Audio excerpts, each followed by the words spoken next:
Hello, beautiful consumers. Thank you for joining us for UNICAST. This is our very first episode, and the topic is dreams. I'm Nicole Unicorn, and I'm here with Jeremy Garner. So today we're going to be talking about what are dreams, what kind of information can you get from dreams. We're just going to really explore this topic.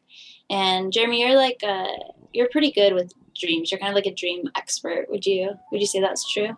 I don't know if you can hear that, but Greensleeves is playing in the background. There's like an ice cream truck out there. And I think that like this is actually the kind of thing that happens in dreams, right? Like you'll just be talking like this and then some like ice cream truck will go by and you'll hear this tune and you'll be like, what does Greensleeves mean? It's like a symbol, you know, and it's like, and it comes through at these really unexpected moments to make you think in ways. And like when that happens to us in physical life, like right now, it's like you hear that and you go, is this a dream? And you question, am I dreaming right now? Because that's a very dreamlike thing to happen. And when that happens, it's like if you find out that you're actually dreaming, like this is how you lucid dream, you know, like you do that enough through a day, anytime you see something kind of crazy or hear something that seems a little weird. And then you start doing it in your dreams, and then you start like waking up inside of your dreams and seeing things from a more lucid perspective, and then you can take control and start moving things around. And it's exactly the same in the physical realm. You notice something like that, and then it helps you to take more control of the physical. Do you think Is this a anyone dream? can lucid dream? Can you repeat that? Because like your voice like fucked up the whole time. I couldn't hear a word. Jeremy? Are you dreaming? Oh yeah, sorry. Do you think that anyone can lucid dream? It's just practice. Yeah, I think it's just like paying attention to the dreams. Like I would say that like regardless of like there's so many techniques out there to lucid dream, and I honestly think one of the best possible ways is simply just remembering your dreams, because so many people don't remember their dreams or write them down. Just keeping a dream journal and actually paying attention to the symbolism in dreams and looking at dreams like they're important is enough to eventually just pretty much become lucid dreaming if you took that far enough. Like even if you didn't do those things, I feel like if you just paid attention to your dreams more, eventually you would start noticing patterns and you'd become lucid. You definitely gain, like, dreams change when you start paying attention to them. That's undeniably true. I've gone through Definitely. times in my life where I didn't pay attention to my dreams, and then like other times where I tried really hard to write them down, and now I'm in this place where I do keep some record of them, but like I also just like I don't know, I keep like probably records every day of what I'm dreaming about. I really can't do that now because like I used to do that, and then I would find myself literally waking up every couple of hours or even less than that writing something down. It would take me like so long to write it down, and then it would be the same thing, and then I'd wake up and I'd just have piles and piles of dreams, and it would take me like, when I was really focused on it, it would pretty much take me the whole next day writing them all up, studying them, finding all the symbolism, and by the time I was finished it was time to go back to sleep again. So it was like a really serious, like, diligent study of dreams, but I couldn't keep that up because it's like there's no real life, it's all dreams. That's incredible. I can't even believe that. Like, when I'm talking about writing down my dreams, I'm like, I scribble like 3 lines. I've, I've never filled like a book. I've started doing that now. Like that's what I'll do now is I'll wake up, and if I remember anything, I'll write down like trigger words, like just a couple of words that are going to trigger it for me. And I noticed as well, this is this really interesting thing that I've kind of realized, is that like life puts those triggers in front of you almost as though it's wanting you to remember your dreams. Like if you once you start remembering your dreams, then you can start noticing where life's like put the triggers. Like this morning I dreamt of a dog on a piano, like playing the piano, and then when I was watching your Periscope today, and you know you're there's like cats all over the piano, like playing the piano. And that works as like a trigger. Like as soon as I see that, I'm like, oh yeah, that's right, I remember dreaming about a dog on the piano. So it's like there's these things like that all through our life that are acting as triggers to try and help us remember what we dreamed of the night before. That's so interesting. So you're saying that like the real world reflects the dream world almost in that way. I don't know whether we're creating part of what we're going to be doing in the day in our dreams at night. It's almost like we're almost writing on some level what's going to happen the next day when we're in our dreams, and then it starts happening. And I think that this is largely what deja vu is about as well. Like often, like not in every case, but in some cases, I think it's that we've dreamt about it and we've forgotten, and then we see it and we're like, I'm sure I've seen this before, but it's because you know you like dreamt it the night before, but you've just forgotten.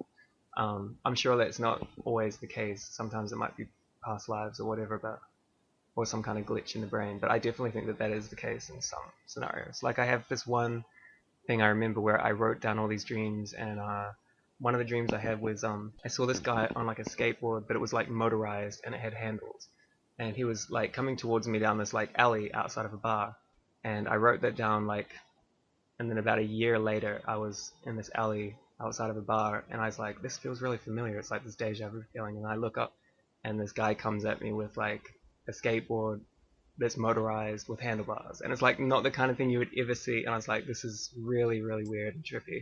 And I went back home after that. I was like, I'm sure I dreamt about this. So I went through all my journals and I found like a year earlier I'd written down that dream, like, and that's like a real event that happened a whole year later. So it's like it makes you really question the nature of reality and like what's really free will and fate and all that, because it seems that so much of it does happen in the dream worlds like prior to it happening here. It may just be a time thing, like that there's no time in dreams, so you're seeing future, past, present, all in one. Yeah, you're rising above 4D. But you were talking earlier with me about like seeing the whole specific inside of someone's house, and like you were able to kind of remote view it in a dream. Yeah, So it's also like, ascending the physical realm as well, if you can gain that kind of information. it's almost like a parallel version of the physical. Yeah, you can actually go to physical locations and get accurate information about it. And it's like I can't do that all the time, but it's something that I've done enough to know that it's possible. So there must be people out there that can literally just do this. They can just travel anywhere consciously and notice these physical details and very vividly recall them when they wake up and have accurate information about things that they've never physically seen with their eyes. I've noticed that, so sometimes I'll wake up from a dream and I'll be like really confused Hmm. because nothing made any sense. And I'll write down like the most random things about it that I can try to like understand. And I'll look at it and I'll be like, this is gobbledygook. And Yeah. then a few days later, or like a week later, or however long later, once I get some distance from it, I'll look back and it'll be so clear and make perfect sense. So I kind of wonder if those triggers, like you're talking about, like those things that are standing out, like if you know on some level, because like that's what you're writing down still, and like that's for you to interpret later and like Hmm. really see. Because yeah, I wouldn't have like, I never understand them right when I wake up. Exactly. A lot of them don't come true or don't actually make sense to us until a lot later. That's so interesting. Okay, I have a question. Okay. What is your like strongest reoccurring dream? My strongest recurring dream is actually nightmares. Like I have these terrible nightmares. So some of the most recurring dreams for me are negative ones. Being injected, being in mental hospitals, being in basically just being attacked. That's horrible. It's pretty horrible, yeah.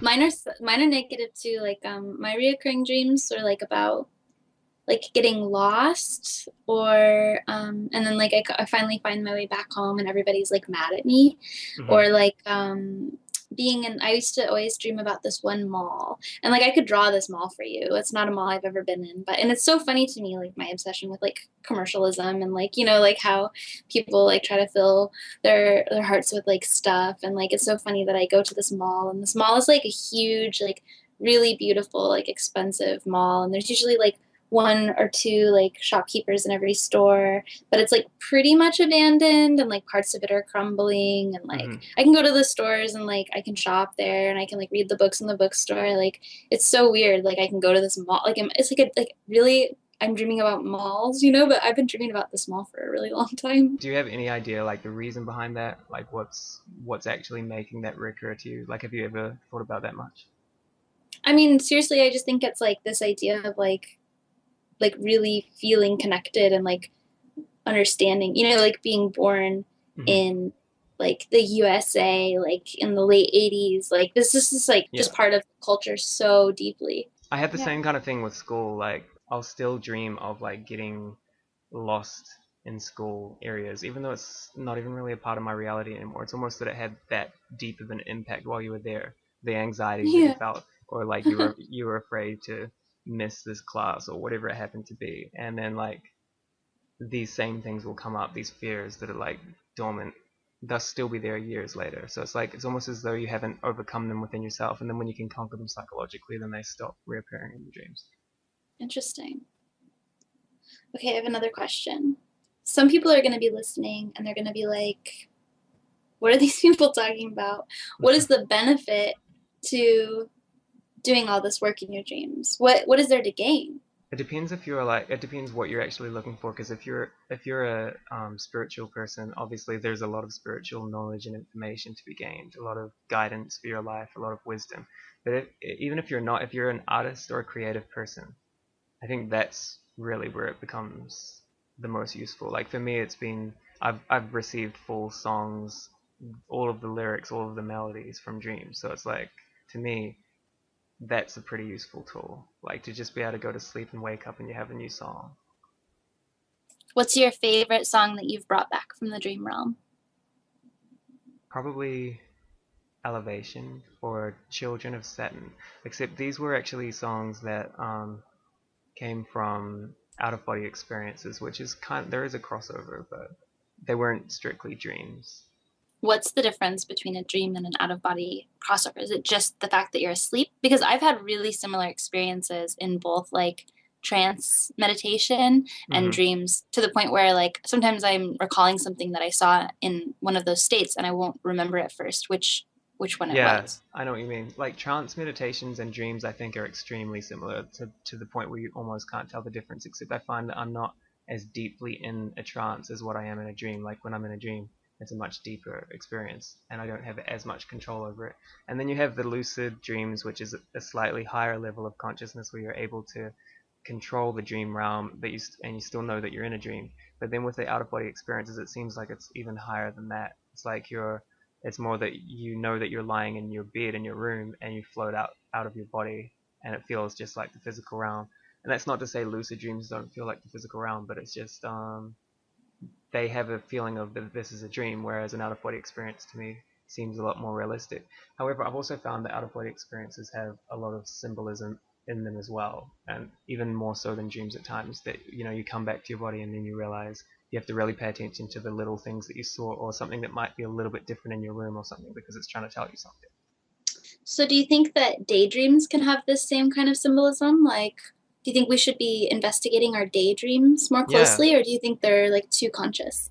no, I definitely think that daydreams are full of true information. Obviously not in all cases, but again, I think that imagination has been downplayed, and that if you really pay attention to some of the visions that come to you through the day in a daydream, or like words that come to you, or you just happen to be thinking about somebody and you think it's just your mind imagining them, a lot of the time if you really pay attention to it and then you contact that person, you find out that it was more like a telepathy thing going on, or there's realism to it all, basically. Yeah, absolutely. I think that there's great truths in whims. And I think whims are Definitely. just letting your imagination go where it wants to. Yeah, I think that as children we have that so easily. Like we can lie down and look up at the sky and make all of these amazing things out of the clouds, and we our imaginations are just so much more powerful, and we don't limit it or restrict it. Whereas as we get older, we might be like meditating and then we see these visions come in, but we almost put them out of our mind because we're like, well, that's a little bit far-fetched, or that can't be real. But when you really trace them, like you follow them and you take them to their fullest extent, I found that they like reveal incredible amounts of information, and it's always worth it, even if they seem really strange at first. That's awesome. I mean, that's what I do like constantly. Like that's how I am the way that I am, Mhm. is just like I just kind of let my mind go into like the joyous places that it wants to go, and like I try to consider like all the possibilities, and like and sometimes that can lead you into like a state of worry or fear. Um, but if you are, more, if you're good at it, keeping it lighthearted, then it can be so fun, and definitely like weed helps with that. If you smoke weed, you can get like you get that way just naturally. You're like thinking of all these things, and that's why people get that look on their face, like they're having some of the best ideas, because their minds are just Yeah, like they don't have that restriction on their minds anymore. I totally agree. I think that's why that drug is really good for that. It kind of breaks those barriers that we have placed in our mind, and then it just, you just allow your imagination free reign, and then you find that you're a lot quicker or sharper at realizing things. Yeah. So, I mean, I definitely focus more on like daydreaming. I daydream. Mm-hmm. I'm just always thinking about whatever I want. I've never actually lucid dreamed. I've always been really kind of afraid of it. And I think it's because I recognized like the power I had to go like very, very, very far away from my body in dreams. Mm-hmm. And so I didn't know what would happen if I felt like I would go way too far away from my body. I think like definitely with out of body experiences, it seems like you could do that, because there's been times when I've like met these kind of guardians who like force me back to my body, like I'm going too far, or I'm not allowed out there, or I'm not supposed to be here, or whatever. But in lucid dream, it's not really like that. It's exactly no different to what would normally be happening. Like when you go to sleep, you're going to be dreaming, and all that a lucid dream is really is becoming conscious of that process. So you're just awake in the dream. So in so many ways, it's actually safer than being asleep in the dream, because you actually have control over the dream realm, and you're not going to get like too far lost in it, I don't think. I mean, like life itself is very dreamlike to me, and I think much of what's actually restricting us from using it to its fullest potential is us being convinced of it being so tangible and real, and we feel like we can't kind of mold it to our wills in the same way. But it's like when you're in a lucid dream, you feel, well, I can make anything happen, I'm free. And then we come back here and we don't feel that same way. But I think that lucid dreams are good at teaching us that we can come here and feel that same way, and feel like anything's possible, and use that to shape our realities and manifest things that we would have otherwise thought were impossible to do in the real world. That's awesome. Makes me really excited to dream. Yeah, well, even without dreaming, just realizing it in the everyday life, like realizing our power to change the dream or change the experience somehow. Like we could just instantly change this whole conversation by suddenly just whole thing, just by something that we say or something that we do. Do you want to?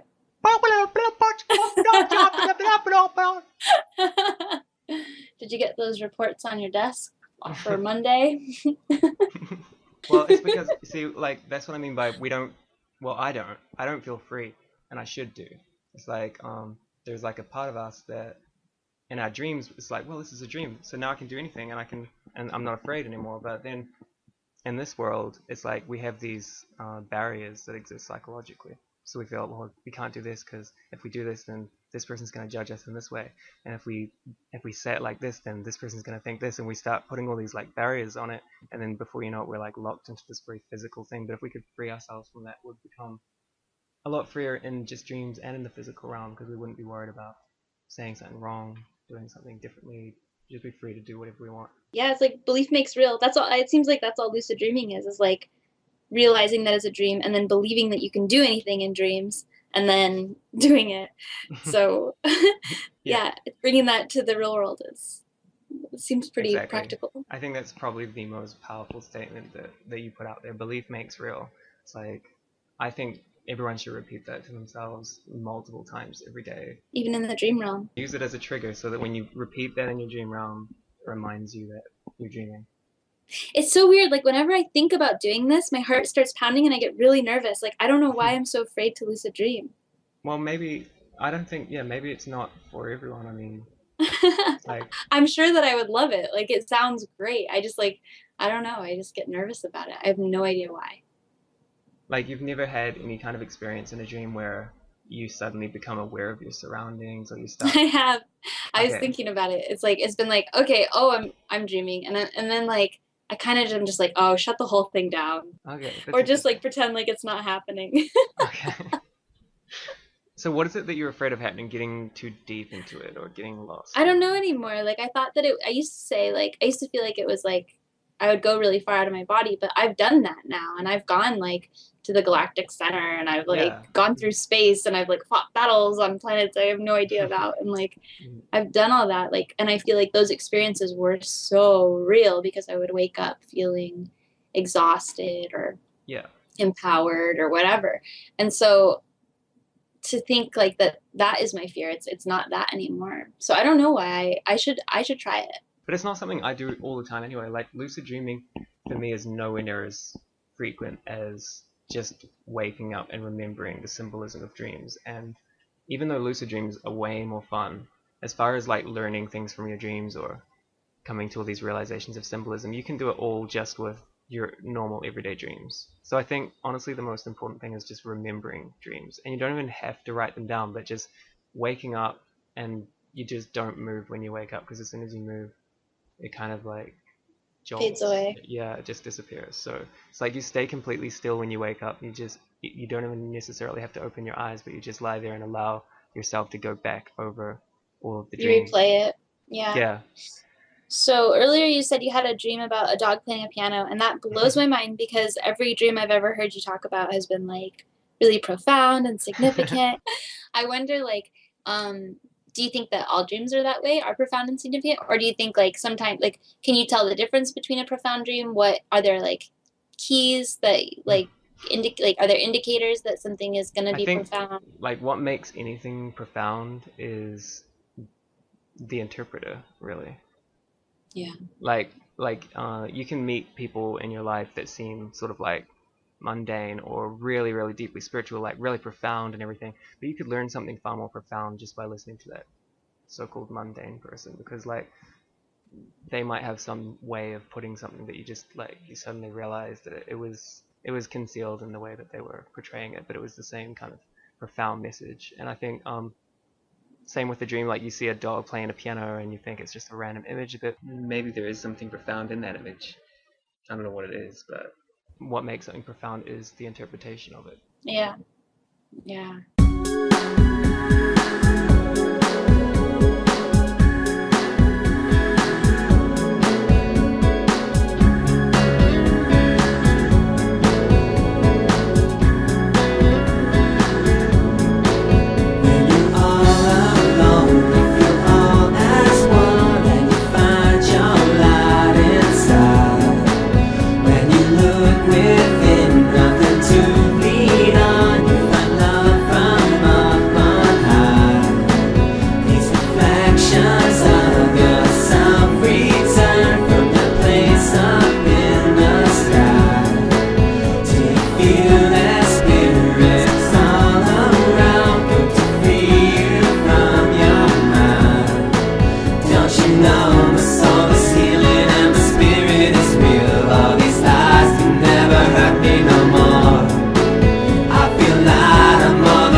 Within, nothing to lean on. You find love from up on high. These reflections of yourself return from that place up in the sky. Do you feel that spirit?